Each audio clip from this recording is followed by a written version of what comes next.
Assalamualaikum warahmatullahi wabarakatuh. Waalaikumsalam warahmatullahi wabarakatuh. Alhamdulillahil jabbaril qahhar, al-azizil ghaffar, khaliqil jannati wan nar. Wassalatu wassalamu ala sayyidina Muhammadinil Mukhtar wa ala alihi wa ashabihil adhar, amma ba'du. Saudara-saudara kaum muslimin rahimakumullah. Pada pertemuan terdahulu di dalam membicarakan tentang hari kiamat, saya sudah menjelaskan bahwa setelah manusia menghadapi pengadilan Qadhi Rabbul Jalil, pada akhirnya terbagilah manusia dalam dua kelompok besar, fariqun fil jannah wa fariqun fis sa'ir. Sekelompok orang masuk ke dalam surga dan segolongan lainnya lagi masuk ke dalam neraka. Maka pada pertemuan kali ini kita akan membicarakan tentang surga dan calon-calon penghuninya. Surga dalam Al-Quran selalu disebut dengan kata-kata jannah, yang wujudnya surga itu sesungguhnya merupakan suatu tempat di akhirat nanti, yang di dalam tempat itulah Allah akan memberikan balasan berupa kenikmatan yang tiada terhingga kepada hamba-hambanya yang soleh, yang bentuk kenikmatan itu dijelaskan Allah dalam hadis kursinya, a'dadtu li'ibadiyas salihin ma la aynun ra'at wa la uzunun sami'at wa la khatar ala qalbil bashar. Aku sediakan buat hamba-hambaku yang soleh satu kenikmatan yang belum pernah dilihat oleh mata, belum pernah terdengar oleh telinga, dan belum pernah terdetik dalam hati manusia tentang kenikmatan yang semacam itu. Jadi kalaupun dalam banyak ayat-ayat Al-Quran Allah menggambarkan tentang surga yang di bawahnya mengalir sungai-sungai, jangan disamakan dan dibandingkan dengan sungai yang ada di dunia ini. Kalau surga bercerita tentang pohon dengan segala buah-buahnya, jangan samakan dengan pohon dan segala buah-buahan yang ada di dunia ini. Kalau surga bercerita tentang istana, tentang tempat tidur, tentang permadani dan sebagainya, seluruhnya tidak sama dan tidak bisa disamakan atau dibayangkan dengan yang kita hadapi dalam kehidupan di dunia ini.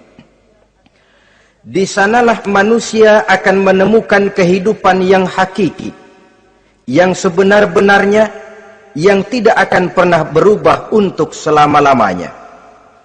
Adapun kehidupan di dunia ini, boleh saja kita katakan kehidupan yang kamuflase, fata morgana, atau dalam bahasa agama sering disebut dengan kehidupan khayali.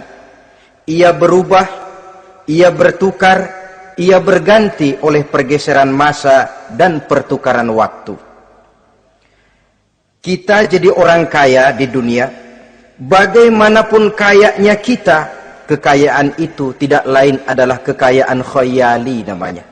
Hari ini dia kaya, besok dia boleh jatuh bangkrut.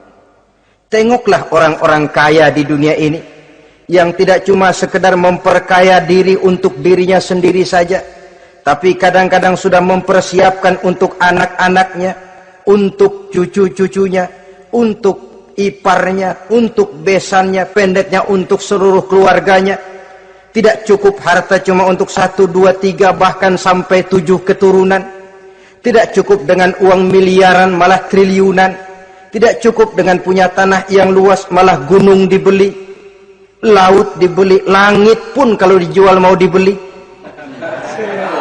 Sudah melampaui batas yang dinamakan kewajaran, dihinggapi penyakit rakus bin serakah alias tamak, lalu menghalalkan segala macam cara untuk mencapai harta, padahal itu tidak lebih dari bayangan khayali.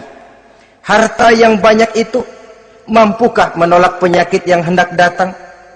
Harta yang banyak itu mampukah menahan tumbuhnya uban selembar di atas rambutnya? Harta yang banyak itu mampukah mencegah sebuah giginya yang hendak permisi? Dan pada akhirnya harta yang begitu banyak itu mampukah menolak kedatangan malaikat maut? Sama sekali ternyata tidak. Itulah kekayaan khayali namanya. Karena itu orang yang terbuka mata hatinya, dia tidak hanya mengejar kekayaan khayali ini, dia mengejar kekayaan hakiki yang terpendam di dalam kepribadian berupa al-akhlaqul karimah. Akhlak dan budi pekerti yang terpuji yang menghiasi jiwa dan kehidupannya. Ada sifat sabarnya, ada sifat syukurnya, ada sifat qanaahnya, dan segala macam akhlak yang terpuji. Itulah kekayaan jiwa yang tidak bisa dinilai dengan materi. Kita punya pangkat, jabatan, kedudukan tinggi, pangkat apapun di dunia ini sesungguhnya tidak lebih dari pangkat khayali. Buktinya bahwa dia pangkat khayali, pangkat di dunia ini selalu ada bekasnya. Saudara kenal ada bekas camat? Ada? Ada bekas lurah, ada bekas gubernur, ada bekas menteri, ada bekas presiden. Hari ini dia lurah, besok bekas lurah. Hari ini dia camat, besok bekas camat. Hari ini dia menteri, besok bekas menteri. Pangkat khayali. Maka Quran menganjurkan jangan pangkat khayali yang kita kejar mati-matian. Sampai menggunakan sistem jilat atas, injak bawah, sikut kiri kanan, yang penting dapat kedudukan. Padahal itu tidak lebih daripada pangkat khayali. Quran menganjurkan carilah pangkat hakiki. Kedudukan di sisi Allah, maqam di sisi Allah, itulah pangkat yang sebenarnya. Apa jalan ke arah sana? Quran memberikan petunjuk. Wa minal laili fatahajjad bihi nafilatan lak asa ayyab'asaka rabbuka maqaman mahmuda. Di keheningan malam, dikala orang tidur nyenyak, bangunlah engkau tahajud kepada Allah Tuhanmu. Pasti kalau itu kau laksanakan, Allah akan menempatkan engkau di satu tempat yang terpuji, mendapat pangkat yang hakiki dan bukan sekedar pangkat khayali. Kita berusia muda, muda kita ini pun muda khayali. Berapa lama kita muda? Hari berubah jadi minggu, minggu bertukar menjadi bulan, bulan pergi datanglah tahun. Pergeseran masa dan pertukaran waktu membuat kita jadi berubah. Kulit yang tadinya kencang jadi lentur dan keriput. Segalanya berubah. Oleh karenanya, pada kehidupan di surga nanti, orang akan menemukan kehidupan yang hakiki, yang tidak akan pernah berubah untuk selama-lamanya. Nah, kita akan mulai dengan menjelaskan bagaimana sebenarnya keadaan surga itu. Pertama, luasnya. Berapa sih luasnya surga? Dengan logika, sekarang ini dunia dihadapi dengan kekhawatiran terhadap peledakan penduduk yang nyaris tidak terkendali. 5 miliar lebih jumlah manusia yang nongkrong di permukaan bumi.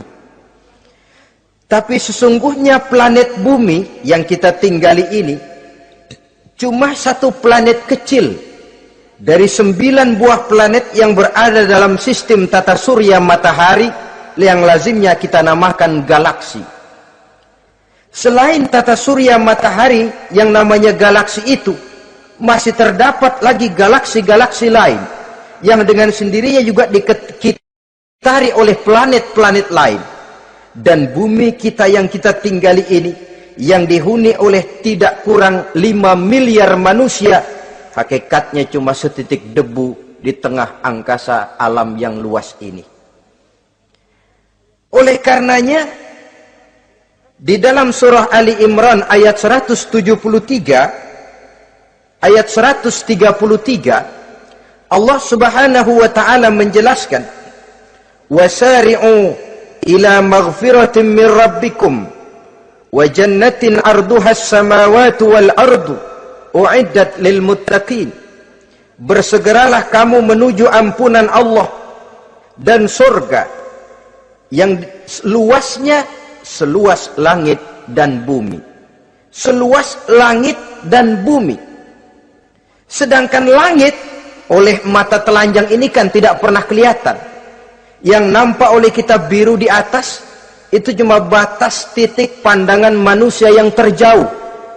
Dan konon itu adalah refleksi sinar matahari yang menyentuh air laut, melahirkan warna biru. Sedangkan hakikat langit itu sendiri sampai hari ini belum terjangkau oleh kemajuan ilmu pengetahuan. Sejauh-jauhnya manusia pergi baru ke bulan. Mungkin dalam beberapa tahun mendatang dia akan pergi ke planet-planet Mars dan planet-planet lainnya. Tapi itu masih terbatas dalam sistem tata surya matahari atau galaksi kita ini. Belum lagi sampai kepada langit yang pertama. Surga yang disediakan untuk orang-orang saleh ini luasnya seluas 7 lapis langit dan bumi. Jadi saudara tidak usah berpikir khawatir di surga nanti kehabisan kapling. Di dunia ini saja masalah tempat tinggal sekarang ini jadi masalah pelik karena memang peledakan penduduk seiring dengan perkembangan tentang lapangan kerja yang harus disiapkan, sekolah yang mesti disediakan, sarana pendidikan yang harus disiapkan, rumah sakit untuk menjaga kesehatan, dan kompleks betul masalahnya. Tetapi di surga nanti arduhas samawati wal ard, luasnya seluas 7 lapis langit dan bumi. Satu keluasan yang hanya Allah saja yang maha tahu tentang batas-batasnya. Itu tentang luasnya surga. Lalu bagaimana keadaan di surga? Apakah ada bangunan-bangunan, taman-taman, kebun-kebun? Tentu ada. Di surga ada kebun yang tanamannya berupa tumbuh-tumbuhan dan menghasilkan buah-buahan yang buah-buahannya pun boleh dimakan oleh manusia karena tidak akan pernah ada larangan lagi dalam kehidupan di sana. Dalam surah Ar-Rahman ayat 54 misalnya kita dapati penjelasan dari Allah Subhanahu wa taala, "Wajanal jannataini dan." Begitu juga dalam surah Waqiah ayat 32 dan 33. Allah menjelaskan, "Wa fakihatin kasiratin la maqtu'ati wa la mamnu'ah." Dan di dalam surga itu terdapat buah-buahan yang sangat banyak sekali, yang tidak pernah putus-putusnya, wala mamnu'ah, dan tidak dilarang untuk mengambilnya. Yang dimaksud la maqtu'ah, tidak terputus, artinya buah-buahan di surga itu begitu kita petik keluar lagi gantinya, dipetik lagi keluar lagi gantinya. La maqtu'ah, tidak pernah putus. Lainkan pohon di dunia ini hari kita petik keluar lagi kapan? Musim tahun depan. Nungguin kita. La maqtu'ah, tidak pernah terputus buah-buahan itu, wala mamnu'ah, dan tidak terlarang untuk memetiknya. Adakah pohon pisang? Pohon pisang ada. Anggur? Anggur banyak. Delima pun ada. Tetapi sekali lagi, bagaimanapun hakikat buah di surga cuma sama dalam nama tapi lain dalam wujudnya. Nanti saudara pikir, di surga pisang, di sini juga banyak kalau cuma pisang mah. Di surga anggur, di pasar banyak anggur. Ini cuma nama yang sama, hakikatnya tentu berbeda. So kalau hakikatnya juga sama, ya nggak usah sampai ke akhirat, di sini pun cukup. Adanya nama-nama ini cuma untuk memberikan gambaran tentang buah-buah yang ranum, yang nikmat, yang lezat, dan yang digemari oleh manusia. Dan jangan heran, kalau di dunia ini biasanya pohon itu akarnya di bawah, buahnya yang di atas, maka di surga nanti terbalik pohon itu. Akarnya yang di atas, buahnya yang ke bawah. Sehingga orang nggak perlu tangga, Dan ngambil buah tinggal metik saja, nggak perlu naik, nggak perlu manjat, nggak perlu bersusah payah. Saudara-saudara kaum muslimin rahimakumullah. Kemudian bangunannya bagaimana? Surga itu pun bertingkat.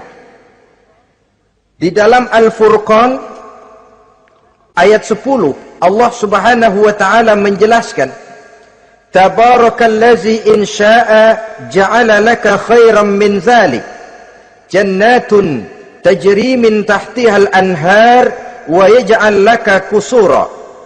Maha suci Allah yang apabila ia menghendaki dijadikannya untuk kamu yang lebih baik daripada kehidupan dunia ini, yaitu surga yang di bawahnya mengalir sungai-sungai, dan dibangunkannya untuk kamu istana-istana di dalam surga.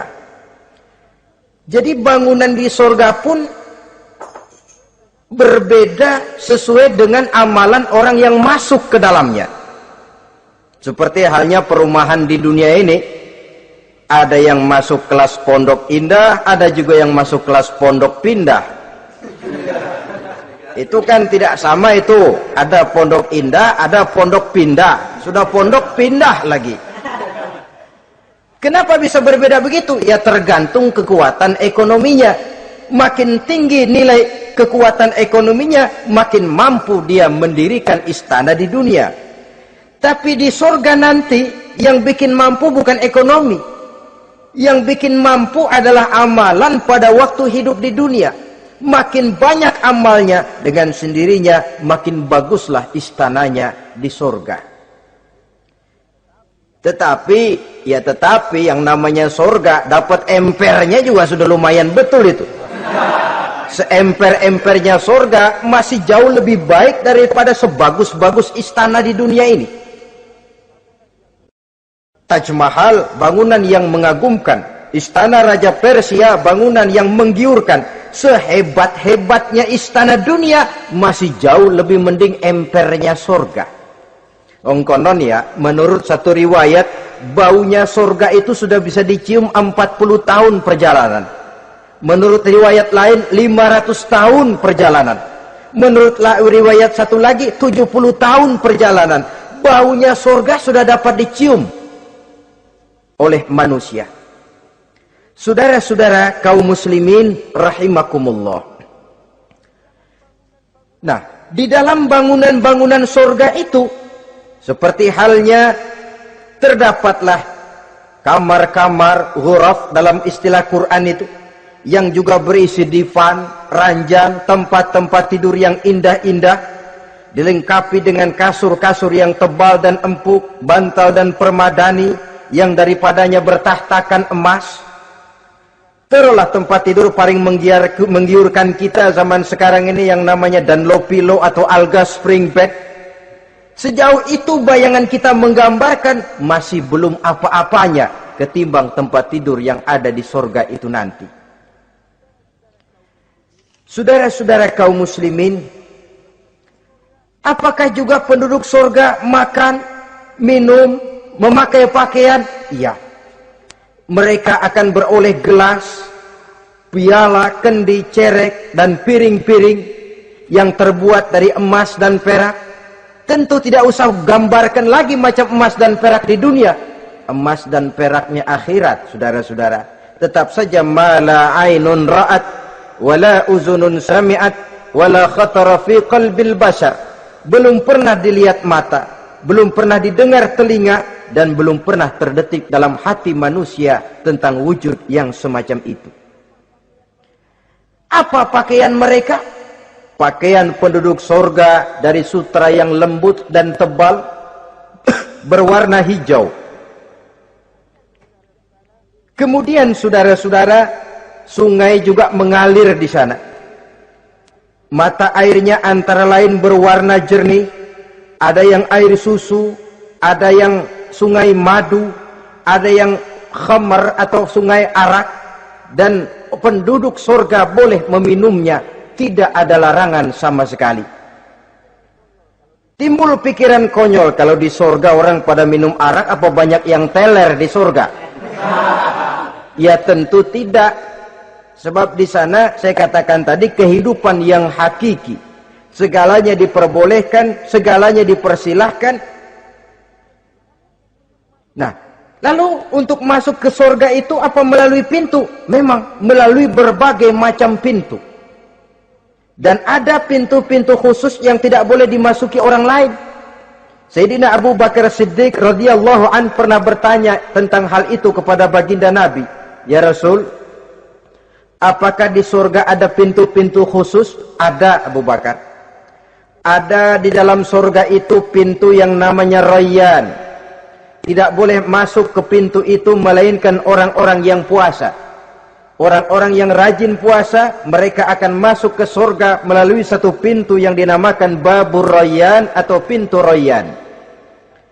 Ada pintu jihad, yang masuk lewat itu hanya mereka orang-orang yang waktu di dunia sepanjang hidupnya berisi jihad, menegakkan dan meninggikan kalimat Allah. Ada Babus Shadaqah, pintu yang hanya boleh diliwati oleh orang-orang yang rajin bersedekah, ringan tangan dalam memberikan bantuan kepada orang-orang yang memang memerlukannya. Dan setiap orang melalui pintu yang sesuai dengan amalannya masing-masing. Ketika itu Abu Bakar bertanya, ya Rasul, apa ada orang yang dipanggil dari tiap pintu? Tiap pintu manggil dia. Kata Nabi, ada Abu Bakar, dan saya doakan kau masuk salah satu di antara orang yang dipanggil dari tiap pintu. Ini orang multi komplek ini. Puasa, dia ahli puasa. Soal jihad, sepanjang hidupnya dia jihad. Sedekah memang tangannya pemurah. Tahajud memang tiap malam. Sementara itu akhlaknya luhur. Tiap pintu manggil dia. Dalam hadis ada juga perempuan yang bernasib baik. Dijelaskan oleh Nabi, Iza sallatil mar'atu khamsaha wa shamat sahraha wa hafizat farjaha wa ata'at zawjaha qila laha udkhuli min ayyi abwabil jannati syi'ti. Apabila seorang perempuan dia kerjakan solat yang 5 waktu, dia puasa di bulan Ramadan, dia jaga kehormatan dirinya, kemudian dia taat kepada suaminya, di akhirat nanti dikatakan kepada perempuan tadi, wahai perempuan, udkhuli min ayyi abwabil jannati syi'ti. Masuklah kamu ke dalam surga dari pintu mana saja yang kamu mau. Disuruh pilih, saudara-saudara. Nah, kalau kita waktu di dunia ini tidak ada keistimewaan amal, bingung mau masuk pintu mana. Ramadan puasanya kayak gendang. Depan doang sama belakang, penutupan sama pembukaan, peserta kehormatan. Tengah-tengahnya kosong. Nanti mau masuk pintu Rayyan, ditanya, ini pintunya orang yang puasa. Kamu puasa Ramadan? Puasa juga sih. Puasa juga sih bagaimana? Iya, pembukaan sama penutupan. Tengahnya kosong, nggak bisa lewat pintu sini, cari pintu lain saja. Mau masuk kita lewat pintu jihad, ditanya lagi, kamu lewat sini apa merasa pernah berjuang membela agama waktu di dunia? Mau lewat pintu sholat, apa kau termasuk orang yang konsekuen menjaga sholat? Bersyukurlah kita kalau tiap pintu memanggil. Kalau tidak, adalah salah satu amal kita yang menunjukkan keistimewaan kita. Karena itu beramal nggak perlu banyak, yang penting rutinnya, istiqomahnya. Ahabbul a'mali indallah adwamuha wa in qalla. Amalan yang paling dicintai Allah yang dikerjakan secara tuntas walaupun tidak banyak. Saudara baca ayat Quran nggak banyak, satu malam cuma 3 ayat, tapi rutin tiap malam 3 ayat, tiap malam 3 ayat. Itu lebih dicintai Allah daripada sekali ngaji 1 juz, terus 3 bulan nggak ngaji-ngaji. Lebih baik yang sedikit-sedikit ini tapi rutin, dia akan menjelma menjadi amalan yang banyak daripada sekalinya banyak lalu ke belakangnya malah tidak ada sama sekali. Hendaknya ada amalan-amalan kita yang menunjukkan keistimewaan dan kelak akan menjadi pintu yang kita tempuh di surga nanti. Apabila kita sudah melalui pintu-pintu surga itu dan tinggal di dalamnya, dengan pakaian, dengan perhiasan, dengan makanan dan minuman sebagai yang saya sebutkan tadi, maka kita pun dalam kehidupan di sana akan dilayani oleh pelayan-pelayan muda. Yatufu alaihim wildanun mukhalladun. Pelayan-pelayan yang muda itu keliling melayani apa keperluannya dan tidak pernah tua pelayan itu, sebagaimana kita pun tidak akan pernah tua. Pendeknya sudah jadi king of king di surga itu, jadi raja di raja. Fasilitas serba cukup, apa yang kita mau tersedia, tidak ada larangan, dan pelayan seperlunya diberikan kepada kita. Nah, bagaimana keadaan penduduk surga? Dari Imam Turmuzi dijelaskan satu hadis, berkata Hasan al-Basri, ahlul jannati kulluhum abna'u salasa wa salasin sanah. Mereka rata-rata orang-orang muda penduduk surga itu. Umurnya tidak lebih 33. Ya, muda-mudanya, cakep-cakepnya, ganteng-gantengnya. Pantas kalau satu hari ada perempuan tua menghadap Rasul. Ya Rasul, saya ahli ibadah. Saya beriman kepada Allah, saya cinta kepada Islam, apakah saya akan masuk surga ya Rasul? Nabi senyum, enggak bu, nenek-nenek enggak masuk surga. Itu perempuan nangis sejadi-jadinya. Ya Rasul, kalau gitu sia-sia tahajud saya, sia-sia puasa saya, sia-sia segala macam ibadah saya.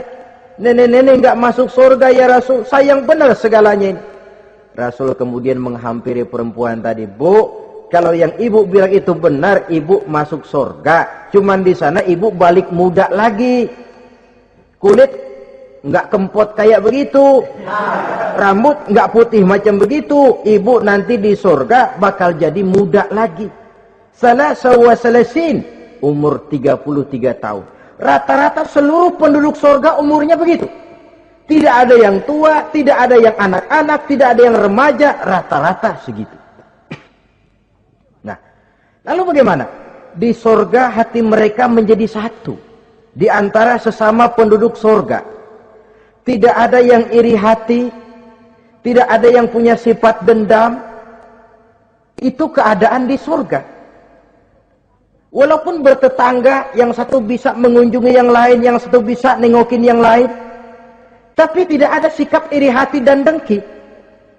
Tidak ada yang satu datang ke tempat saudaranya di surga, loh kapling lo lebih luas dari gua nih, nggak adil Tuhan. Tidak ada.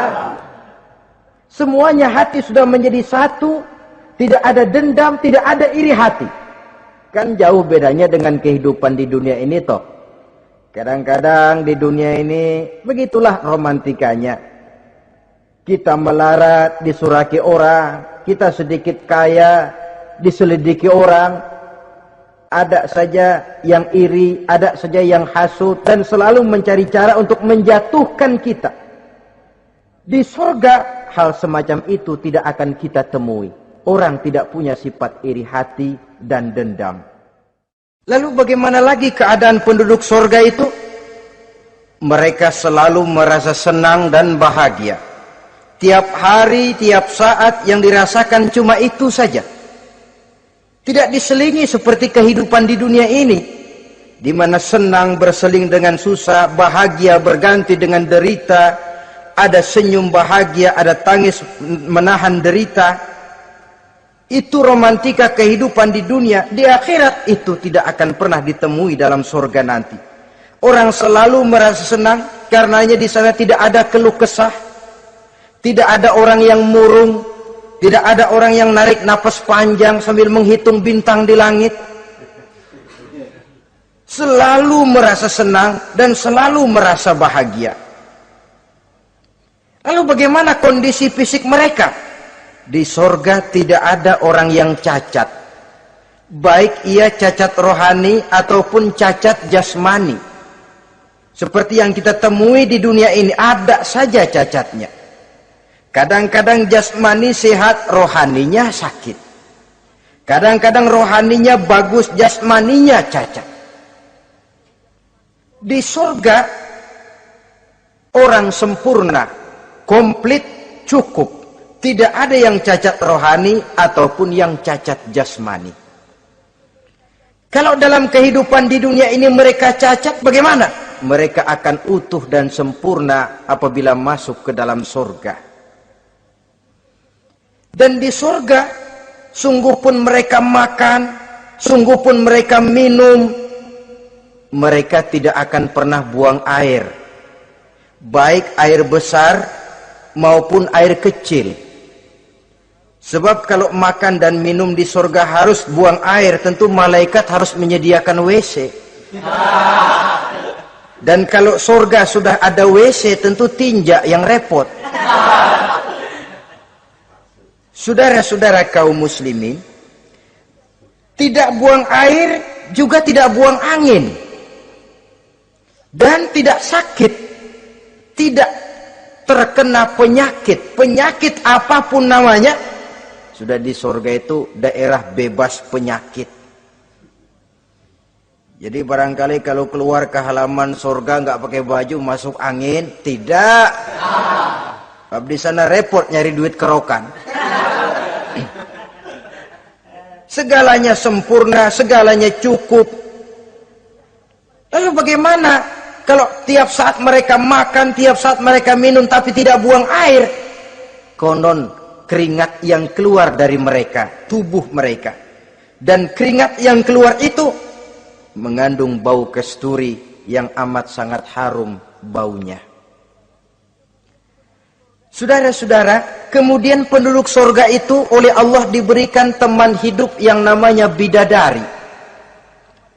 Makhluk Allah yang teramat sangat cantiknya, yang tidak bisa kita bayangkan macam apa cantiknya. Barangkali kalau kita menonton film, kita kagum dengan bintang-bintang film kenamaan yang cantiknya selangit. Itu mah belum ada seujung kukunya dari para bidadari. Mereka dalam Quran disebut azwajun mutahharah, istri yang disucikan. Apa pengertian suci di sini? Belum pernah tersentuh sebelumnya, baik oleh manusia, baik oleh jin, baik oleh malaikat sekalipun. Jadi memang orisinil, build up dari sononya belum kepake.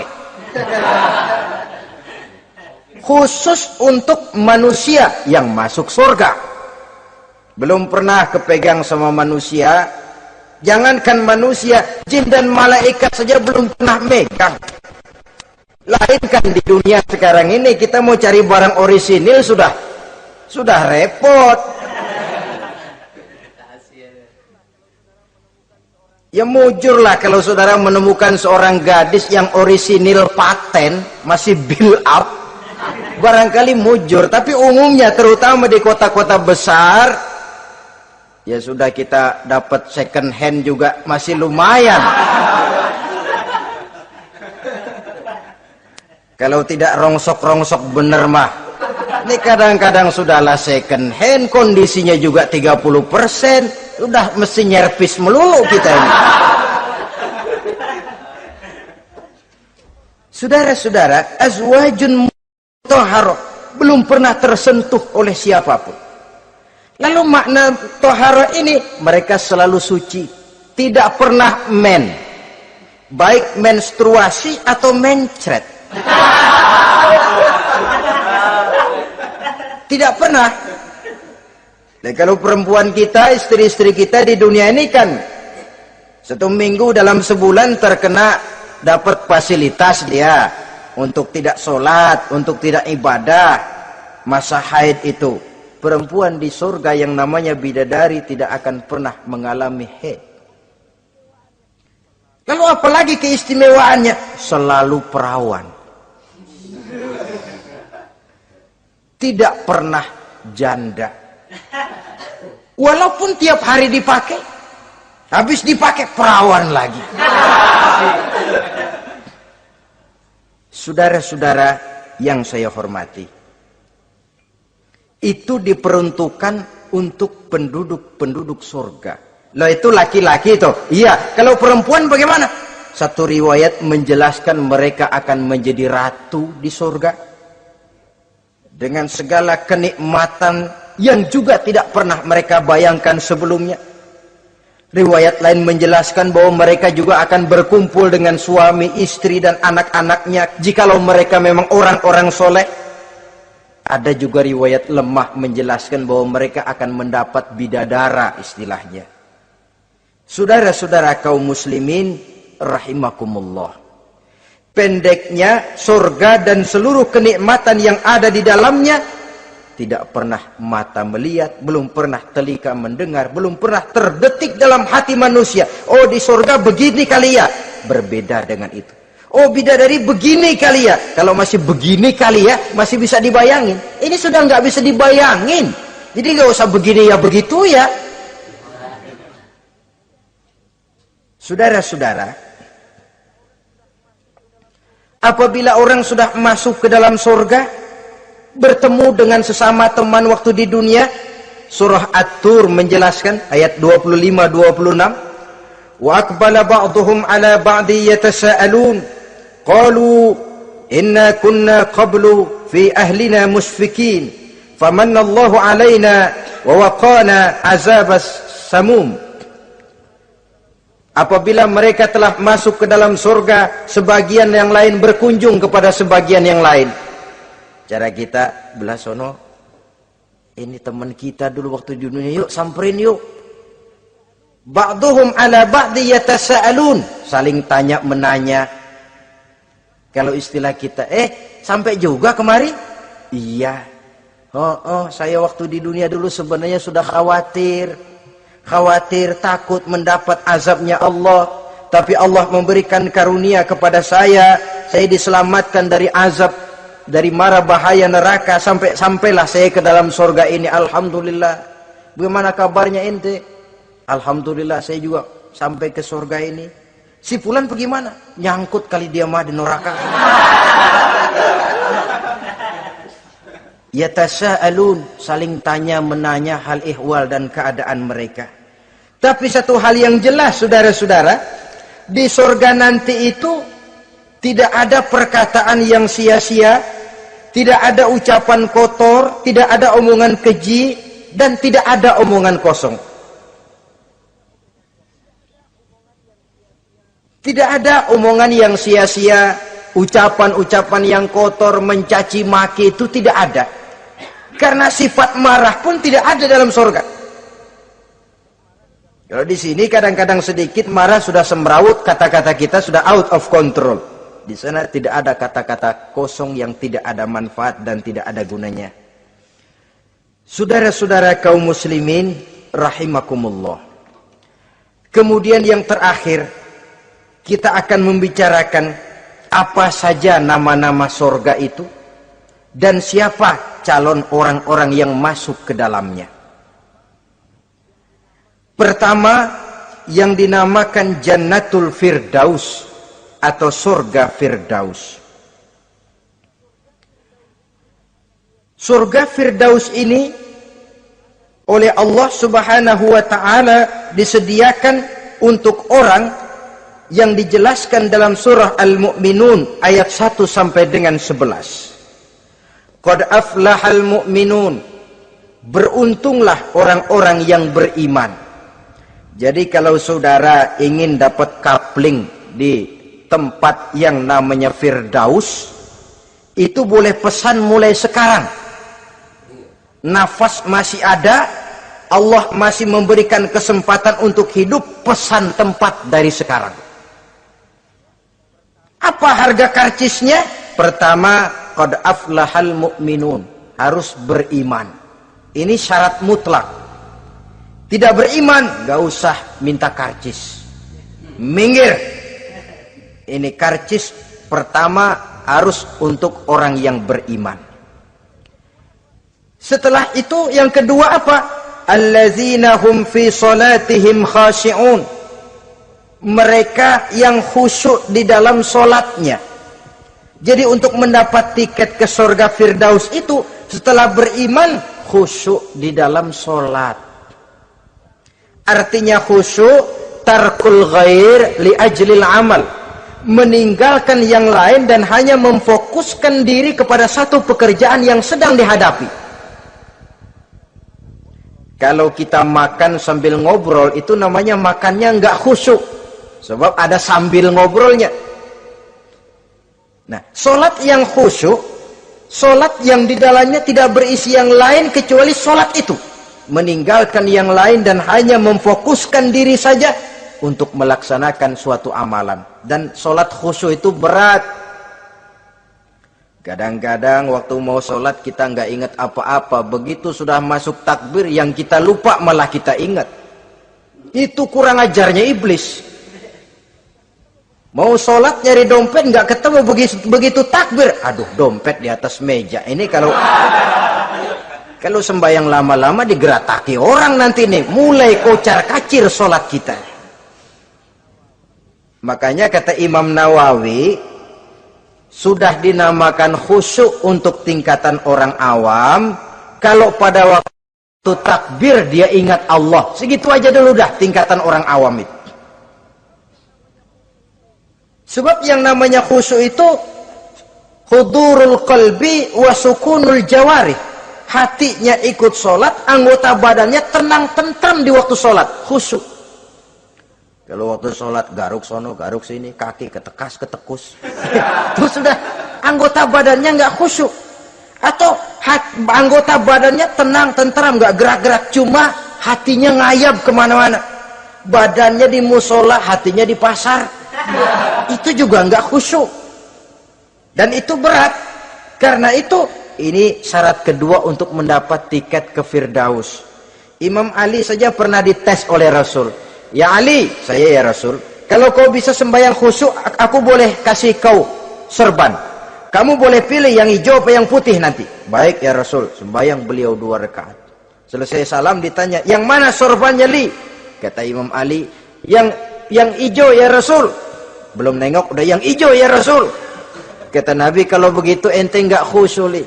Kenapa? Mungkin tadi waktu sujud mikirin, ntar kalau gua ditawarin milih yang hijau aja dah. Belum nengok sudah menjawab. Saudara-saudara, yang ketiga, wallazina hum 'anil lagwi mu'ridun. Orang-orang yang menghindarkan diri dari ucapan dan perbuatan yang sia-sia, yang tidak ada gunanya. Ini tiket yang syarat yang ketiga untuk mendapat tiket ke Firdaus itu, menghindarkan diri baik dari ucapan ataupun perbuatan yang sia-sia, yang tidak ada nilainya baik dalam pandangan manusia, lebih-lebih lagi dalam pandangan Allah. Yang keempat, wallazina hum lizzakati fa'ilun. Mereka yang aktif membayar zakat.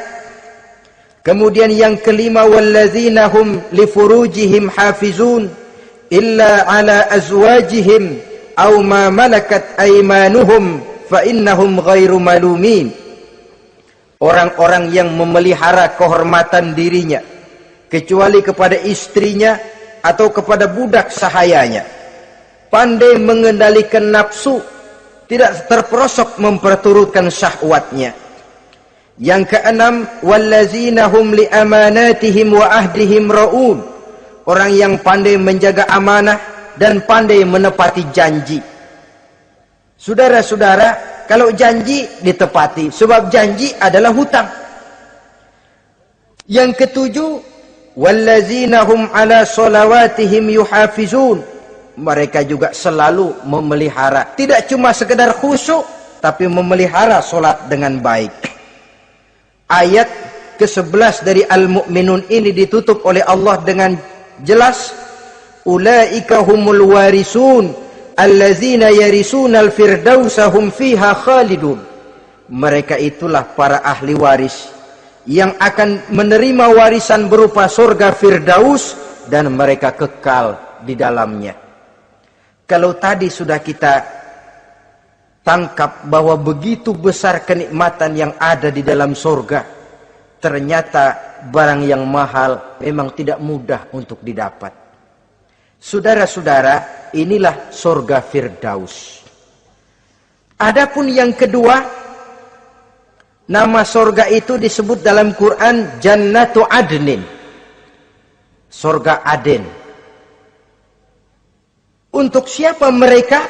Dalam surah Ar-Ra'd ayat 22 dan 23 Allah menjelaskan, wallazina sabaru ibtigha'a wajhi rabbihim wa aqamus shalah wa anfaqu mimma razaqnahum sirran wa alaniyah wa yadra'una bil hasanati sayyi'ata ulaika lahum uqbad dar jannatu adnin yadkhulunaha.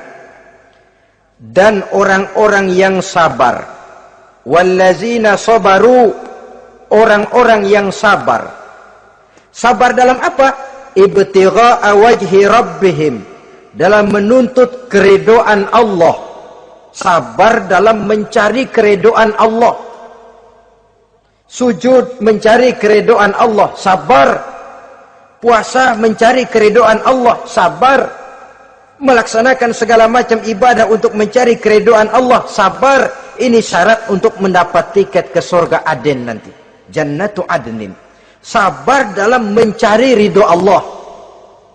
Apalagi di zaman sekarang katanya persaingan hidup makin tajam, lapangan kerja makin sulit, mental hipokrit makin merajalela, golongan munafik alias bunglon ada di mana-mana.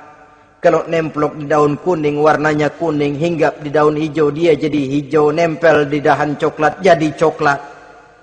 Menjilat ke sana kemari, bukan untuk mendapat ridho Allah kadang, tapi untuk mendapat ridho atasannya, mendapat restu atasannya. Ini kan realita dalam kehidupan. Saudara-saudara, mencari muka. Padahal seorang muslim ibtigha'a wajhi rabbihim, sabar dalam mencari ridho Allah. Lalu wa aqamus shalah, mereka mendirikan salat. Di sini hanya pengertian umum, mendirikan salat. Kalau dalam Firdaus tadi ditegaskan tidak cuma sekedar mendirikan tapi juga khusyuk dan memelihara. Ini mendirikan, saudara-saudara. Maaf, ada orang yang mengerjakan sholat, ada orang yang mendirikan sholat. Apa bedanya itu? Kalau mengerjakan sholat cuma sekedar gugur kewajiban. Pokoknya gugur kewajiban beres. Kadang-kadang pulang sembahyang Jumatnya bersendal. Enggak sembahyang dia, sembahyang. Kok nyolong sendal pulangnya? Itu baru ngerjain sholat, belum mendirikan sholat. Kalau mendirikan sholat, selesai sholat, ajaran sholat diterjemahkan dalam kehidupan. Itu mendirikan namanya. Ada istimror, kontinuitas alias kesinambungan. Selesai sholat, akhlak sholat, ajaran sholat diterjemahkan di luar sholat. Itu makna aqamus sholat. Apalagi syarat yang ketiga untuk mendapat tiket ke surga Aden ini? Wa anfaqu mimma razaqnahum sirran wa alaniyah, menginfakkan, membelanjakan di jalan Allah rezeki yang diberikan kepada mereka, baik terang-terangan maupun sembunyi-sembunyi. Maka sedekah itu terang-terangan baik, sembunyi-sembunyi juga baik kalau niatnya ikhlas karena Allah. Terang-terangan baik, kenapa? Untuk merangsang orang lain supaya berbuat seperti kita, bukan untuk dipuji, bukan untuk mendapat ria. Saudara-saudara, saya yang miskin nyumbang 100.000, saudara berapa yang kaya? Ini boleh untuk merangsang orang lain. Tapi kalau untuk ria, itu tentu dilarang oleh agama. Terang-terangan boleh, sembunyi juga boleh, bahkan itu yang dianjurkan oleh Nabi. Tangan kiri tidak tahu apa yang diberikan oleh tangan kanannya. Saudara-saudara, lalu yang keempat, wa yadra'una bil hasanati sayyi'ata, mereka menolak kejahatan dengan kebaikan. Dia hanya tidak berteriak-teriak tentang kemiskinan, tapi melakukan usaha bagaimana mengatasi kemiskinan. Dia tidak hanya berteriak dengan mengemukakan berbagai macam kemunkaran, tapi mengimbanginya dengan menanamkan segala macam kebajikan. Seperti sekarang ini tuh. Air saja kalau cuma dibendung tapi tidak disalurkan kan ngebludak, jebol bendungan. Kita cuma teriak anak-anak muda dihantam oleh kebudayaan barat yang merusak moral. Tapi mana kebudayaan Islam kita? Gak pernah kita timbulkan. Musuh kita adalah kemiskinan dan kebodohan, jelas. Tapi apa langkah ekonomi yang kita lakukan untuk mengatasi kemiskinan? Dan bagaimana upaya kita meningkatkan mutu pendidikan? Kadang-kadang yang mutunya baik, mahalnya nggak kejangkau oleh lapisan rakyat yang di bawah, menengah ke bawah ini. Itu yang jadi problem. Orang yang mendapat tiket ke surga Adnan ini, mereka menolak kejahatan dengan mengimbanginya, melakukan kebajikan. Tidak cuma teori, tidak cuma propaganda, tapi ada langkah konkret bahwa untuk membentengi kemaksiatan harus diperbanyak munkarat. Untuk mengimbangi segala macam perbuatan durjana harus dikembangkan majelis taklim pesantren, menghidupkan akhlak Islamiyah dalam kehidupan sehari-hari. Wa yadra'una bil hasanati sayyi'ah. Orang semacam itulah yang akan mendapat tiket ke surga Aden atau Jannatu Adnin nanti. 2. Adapun surga yang ketiga dinamakan Jannatun Naim. Surga Naim. Naim mengandung arti penuh kenikmatan. Tiketnya sederhana saja. Al-Qalam ayat 34. Inna lil muttaqina inda rabbihim jannatu na'im. Sesungguhnya bagi orang-orang yang bertakwa kepada Allah, mereka akan mendapat balasan berupa jannatun na'im. Surga Naim namanya. Jadi tidak banyak untuk mendapatkan surga Naim ini, cuma takwa. Cuman takwa yang jadi banyak. Apa itu takwa? Sekarang ini kan takwa jadi lalap. Dan orang sering menggunakan istilah agama di zaman sekarang ini untuk maksud yang tidak sama dengan maksud agama. Padahal takwa ini jelas, sebelum Islam datang ke Indonesia, kita orang Indonesia tidak kenal kata-kata takwa. Maka kalau harus menggunakan kata takwa, pengertiannya harus dikembalikan kepada pengertian Islam. Ini sih enggak.